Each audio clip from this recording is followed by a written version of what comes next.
Hello everyone, thanks for joining me here on Sirennet Television. I'm Chris. We had an opportunity to have Troy Products, the folks from California, come up for a visit to help demonstrate using a Ford utility products that they offer. Center console, partitions, and accessorization for the rear of the vehicle. So some things that are very interesting, things that are helpful for you in equipping your SUVs. So go ahead, grab a little snack, something to drink, and take a look at the newest episode that we have here for you. Okay, so in our demo vehicles, our demonstration vehicles, we like to show all of the tablet and computer mounting options that we have to offer. And in this particular vehicle, we have an in-dash tablet mount that will serve dual purposes for both the driver and a passenger riding. It operates off of a gas shock. And it also, you can control the tightness down here on the bottom as far as how far you'd like it to swivel. Once you release the lock, you can have it come all the way over to serve the passenger, or you can lock it back in for the driver. In that situation, you'd put a keyboard on the lower mount. The true one-hand operation will allow you to get it right over into your lap, or in an FTO or a passenger situation, you can get it over to the passenger's lap as well, so that they have access to the tablet mount or to the actual tablet itself. And that way they have full functionality of the tablet. They can see the screen. There's no glare, all that kind of stuff. Also, you can swing it out of the way so you get all of your dash instruments as the driver. You can see your rear view camera. That's very nice. And again, this is all made for the late model, the 2020, 2021 Ford utility. And looking at this, very durable and stout for how it's mounted through down low on the dash. And then also, if you can see it okay, the upper support bracket here, which this would also be then a nice spot to further accessorize the vehicle since you have the platform now. So there will be a version of this coming out soon that will have some spacers to elevate it just a touch, to allow you to be able to mount radar, camera, whatever it is that you want to put up in this area. Very nice. So that's a little addition with the feedback that we've gotten from some of our customers. So the lower here is also going to serve as our standard computer mount. This particular model is the passenger seat mount. It comes right down below my legs here. Doesn't interfere with any leg room at all. You have a height adjustment knob, so you can get it up, or you can move it back down. Again, back to the true one-handed operation. You can get it over to this side, you can get it back over to this side.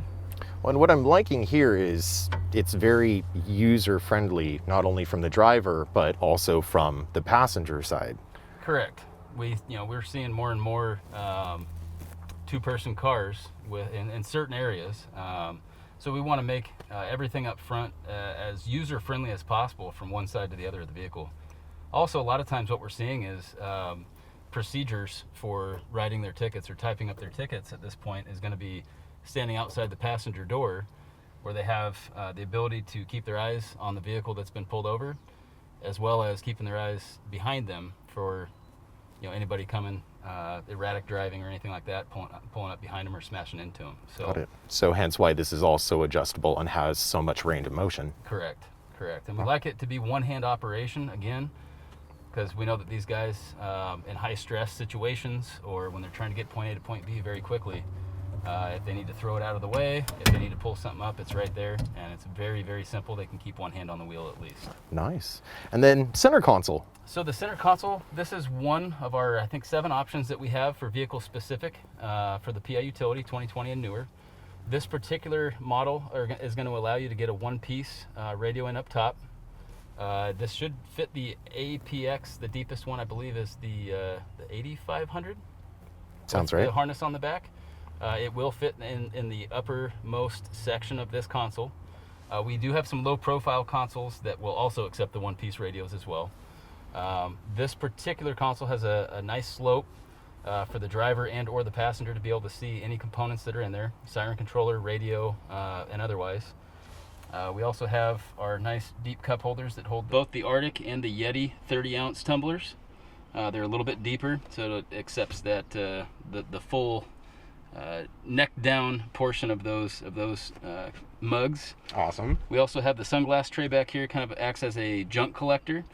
Something else that's kind of interesting that we decided to add to our 12-volt faceplate, we have dual 12-volt outlets and then a dual USB. We decided to do a USB-B access here. This will serve as the sound off blueprint programming connection. Wasn't that clever? So you don't have to take faceplates off and take components out of the console to be able to access that. This will also fit the Whelen adapter as well. Okay. And I imagine the Fed Sig as soon as that one is ready to go. So just a nice way to be able to access and plug right into it without having to, what you would have to done in the past, if your amplifier's in the console, taking all the faceplates out to get to it. Correct. Something else on the console real quick is we have our mic clip that's height adjustable. So it allows you a little bit more flexibility for where you'd like to put your mics. They go in right in line with the faceplate rails and screws, so you have some adjustability there. And then coming back, we have our full swivel and tilt up armrest. This is the 5x10 leather pad. Once that's up and flipped out of the way, it allows a lot easier access to the weapons back in the recessed panel, recessed portion of the front cage. It's also height adjustable. Very nicely done. And then for folks who don't have the necessity for the armrest, it's just a bolt-on, so that could just come and go as needed, or Correct. be added if it wasn't there in the beginning. Correct. Very nice. And then parking brake, that's nice to see how that relocates for the utilities. But then for folks that might not be using a center console like this or one of the other options, you guys have a newer overhead. Correct. So we did a full replacement overhead console. We did this in the previous models of the PI Utility and the Tahoe. They were received very, very well. We actually have some customers that are putting both the siren controller and the radio as a two-piece configuration in the overhead console with just cup holders and 12 volts down between the seats. Really cleans up the area in between the seats. There's a couple reasons for that that we've seen here recently. In an egress situation, if an officer needs to get out the passenger side for whatever reason, whatever the threat is on the driver's side, it allows them to actually get through the vehicle and get out and exit the passenger side a little bit easier and a little bit quicker. But we have going back to the overhead, we have a 4-inch and a 7-inch version to accommodate both components or just one of the two. We've relocated some of the OEM components in the 4-inch so that we can keep some of the OEM aspect of the overhead console, the dome lights and everything, and then we've relocated the passenger airbag on-off indicator. Oh wow, I didn't even notice that. That's great. And too, like me, I would just kind of initially think that the fabric headliner and then this nice cast piece that's got the great powder coating on it, that it would look a little out of place, but I mean, that it looks like it's there. It's made to go there. That's very, very nicely done by you guys at Troy. Wow. We have a great engineering team that takes a lot into consideration when they're designing and fabricating new products. We take a lot of feedback from our current customer base, along with some of the things that we discussed earlier. Round peg going into a wedged gap on our computer mount. Yeah, I was noticing that earlier. That's very nicely done. It's very hardware oriented and designed for having a lot of just stoutness to it. These guys beat these cars up, and we know that going in, so we want to make sure that they hold up over that 5 to 7 or 8 year lifespan that some of these cars are going through. So very nice. Well, let's take a look in the middle. Perfect. All right.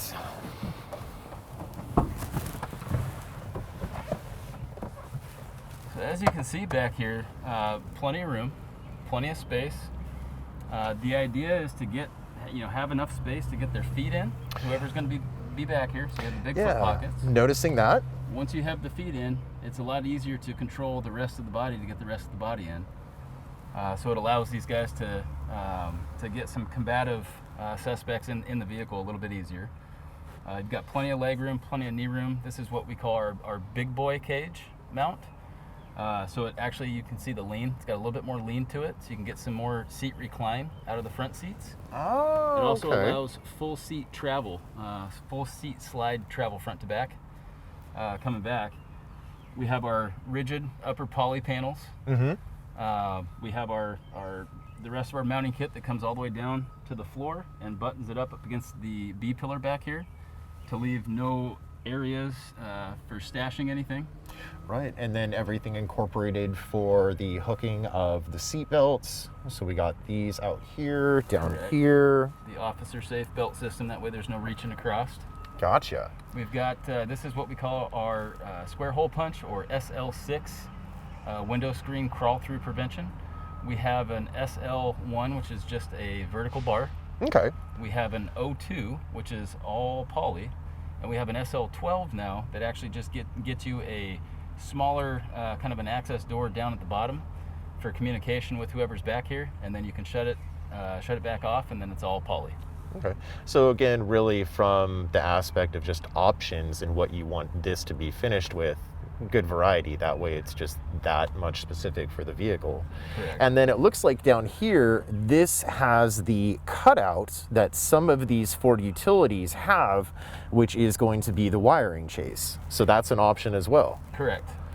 We also have a harness cover in the front portion that allows some play to cover up anything that you have up there if you don't have the harness cover. Got it. Bolts right up to the back of the console. Well, again, that's really nice to see how this is designed, even with the seat here, which we'll see once my legs are out of the way, how this itself has even been designed to, again, go with this wiring chase option, which essentially is just a straight through conduit from the back up into the front. Correct.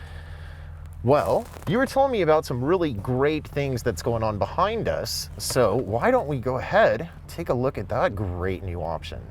And so, Brian, when we're looking at it from here on our side, this just looks like our normal upper rear panel. But what Troy Products has done, which I really like and never thought about it before, but you guys have modified this and done some great accessorization to take advantage of what I would kind of refer to before as wasted space in the cargo windows. So our engineering group did a really good job of utilizing, kind of dead space, we like to call it. Our rear cage support is actually tying into the D pillar back where the third row seatbelts would be. And that's those bars that we're seeing from here at the angle, right? It's gonna be these panels going all the way back. Oh, okay. The bars actually come off of those panels just to provide a little extra support for the rear cage up top, so that nobody can get turned around and start kicking this way. And if they do, it's not going anywhere. That's just a little extra rigidity for the actual screen itself. But for the whole rear cage configuration, it's timed all the way back into the D pillar on both sides back there where the panels cut out a little bit. So that's our rear cage support. What these guys did was originally it was just a square hole punch panel that went back. We had an agency come to us that was bungee cording their fire extinguishers to the square hole punch. And so they listened to it all day, just slam bang around back there. So they asked us to make a pocket for their fire extinguisher. We made a pocket for the fire extinguisher. We've seen medical bags, we've seen defibrillators, all kinds of stuff up there. Typically it's the equipment that is buried in their trunk or in their storage box that they'll need quick access to. Or something that's just kind of put in and yeah, it takes room. I mean, the fire extinguisher is a good size. You need room for that, and that's often the thing is we have people asking is like, where do I have it? And so most commonly, top of your storage box is where it would go. Correct. And a lot of times you'll hear the stories about the fire extinguishers going off in the trunk or in the cargo area of the vehicle, and then you've got the guys back in the fleet shop that have to do some work to get it all cleaned up. Very nice. And then so that we're seeing that on that side with the fire extinguisher mounted there very nicely, and again, even behind it, it's still fully secured with the similar style protecting of the metal mesh. But then there's a pocket over here. What's that? So we had in our travels with our demo vehicles, again, we take the feedback that we get from our customer base, we take it to heart, and we really try to show them what they're asking for. We had a few retired law enforcement that suggested maybe we do a lock box or lockable panel on this side obviously on the driver's side, so you're not having to try to look through it on the passenger side. For chain of evidence, locking your handgun up going into the jail or the courthouse. If you don't have a lockbox in the front, at least when you go to pull that car over, 10 minutes after you leave the courthouse, the gun's in the vehicle and not back in the courthouse. All kinds of stuff we've seen get locked up there. So just another area that's kind of dead space or wasted space that we're trying to utilize to capture something. Yeah, something of and value sometimes too, those little things, when you got a good sized drawer, those little things always having a great tendency to hide themselves under everything else that's big. So that's great that it's up there and just nice and secured as well. So this is great. I really like this, the whole Troy Products aspect of the front partition, the transport seat, the barrier with the storage. Let's take a look and see how the back of this vehicle is further utilizing the what looks to be lift up and storage drawer. Perfect. So the storage box that we have here, this is a newer style and a little bit of a lighter design than what's been out before. Correct. So typically we have our steel boxes with welded construction. This is one that is all aluminum with punch rivet construction.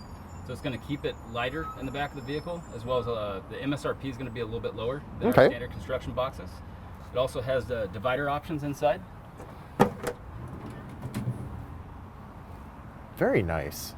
So it's got a good amount of depth to it as well. There's not a lot of just extra bits of hardware in there as far as the hinges and slide out. And something else that we do too is the draw latch handle. So when you pull these up, it's going to suck it back tight against the edge inside. So you're not going to have the rattling and the noise that you get from That's what I was just going to say. That's how you guys are stopping the rattle. All right. Isn't that clever? And then it's sitting on our cargo mount, which is the kind of the standard mounting platform that we've had for the PI utility for the last 7 years or so. Okay. This year we had to step it up a little bit on the way in just to allow for access to the spare tire. Yeah, it does look just a little bit different than the previous generation utilities. So that's for a couple different reasons. The underneath back here is a little bit different, plus the spare tire on these is, or the tires on the 2020s and newer are a little bit wider than the older ones. So this is going to give you plenty of access to the spare tire jack. Oh, wow. Down underneath, without really having to tweak your back too much, getting it out. Well, and it's great that this is all just such a nice clean lift up that the drawer this big can actually get itself to go up an angle so you don't have just a little bit of space. But even better yet, you guys took advantage of the hump that's here. Yeah, so we decided to get our electronics tray tucked up inside so it's actually out of the way in this model. In previous years, you would see it hanging down below. In this model, we're able to actually retract it all the way back up inside, and until you lower it, you cannot see it. That's very nice. This tray is completely removable. You can see on the inside there, it's got slots to go ahead and pull this thing up and out, so you can set it on a table to work. You know, that's funny. I had somebody asking one time about this, and not for the 2020-21, but previous utility, and they were asking about mounting everything on there and how it was going to be so weird to do it. It was like, no, it just unbolts, so you can have this with you on the bench, do all your prepping, all your mounting, all your wiring, bring it in, bolt it in, then connect it, and you're done. So the serviceability there is super great, even just with the accessibility. Just the whole tray itself can come and go. Absolutely. Absolutely. And we've got all kinds of options that can actually fit up on top up here and allow access to the spare tire, to everything. We've got a command post that'll actually fit up here. Very nice. So again, something from Troy Products for anybody, essentially, depending on how you want to prep your utility or other SUV, Tahoe, Durango, pickup trucks, Correct. So forth. We also do have a rear window screen that hasn't made it onto this demo vehicle yet to tie the whole back end up with the panels that we have here, so that the cargo area remains completely secure. So will that follow the same metal mesh design? Correct. So mimicking the same thing that we're seeing on the front, the back, the sides. So basically a whole option for complete securing of the cargo area. Correct. And optically you're looking at square hole punch all the way back. Very, very nice. Well, thank you so much, Brian. What a great selection from Troy Products. Well, thank you, Brian, so much for helping us out and all that great information that you've provided on Troy's products. If you have questions on anything that we've gone over and shown you here, give us a call, send us an email, let us know. If there's something that you want to order, the sales team is here to help. I'm Chris. Thanks for watching another great episode of Sirennet Television. We look forward to seeing you the next time, and make sure to join, like, and subscribe to stay up to date with us on the latest of social media. We'll see you next time.